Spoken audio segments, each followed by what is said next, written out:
అందరికీ నమస్కారం. ఆ, ఈ రోజు గార్లదిన్నె మండలం విజిట్ చేయడం జరిగింది. ఎస్ఐఆర్ సంబంధించి పర్యవేక్షణ చేయడం జరిగింది. దీంతో భాగంగా ప్రతి ఒక్కరికి చెప్పాల్సిన ఏంటంటే, మనకు ఎస్ఐఆర్ లో లాస్ట్ కొన్ని రోజులు 3-4 రోజులకి వచ్చాం మనము. జిల్లా వ్యాప్తంగా సుమారుగా 60% దాకా చేయగలిగాము.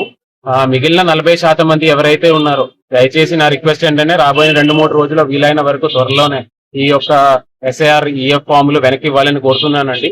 ఈ ఎస్ఐఆర్ ఈఎఫ్ ఫామ్లు ఇచ్చినప్పుడు ఆ ఈఎఫ్ ఫామ్ ఫిల్ చేసి ఇస్తే చాలు. దాంతో పాటు డాక్యుమెంట్లు కానీ 2002 ఓటర్ లిస్ట్ మ్యాపింగ్ కానీ అవేమీ మ్యాండేటరీ కాదు.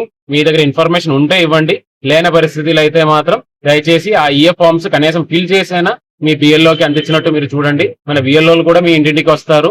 అదే కాకుండా ప్రతి ఒక్క పొలిటికల్ పార్టీ బిఎల్ఏ కూడా, ఆయన కూడా కనీసం 50 వరకు ప్రతిరోజు కలెక్ట్ చేయొచ్చు. సో ఐదర్ బిఎల్ఏలు కావచ్చు, లేదంటే బిఎల్ఓలు కావచ్చు. వాళ్ళతో సంప్రదించుకొని దయచేసి ఇవ్వాలని కోరుతున్నానండి. మీరు ఈఎఫ్ ఇవ్వలేని పరిస్థితిలో ఖచ్చితంగా ఆ ఓట్లు డ్రాఫ్ట్ ఓటర్ లిస్ట్ లో రాదు. ఖచ్చితంగా ఈఎఫ్ ఇవ్వాలని కోరుతున్నానండి. ఒకవేళ 2002 ఓటర్ లిస్ట్ సంబంధించిన మ్యాపింగ్ లేని పరిస్థితిలో, డాక్యుమెంట్స్ ఏమీ లేని పరిస్థితిలో కనీసం ఈఎఫ్ అయినా ఫిల్ చేసేసి ఇవ్వాలని ప్రతి ఒక్కరిని కోరుతున్నాను. Thank you.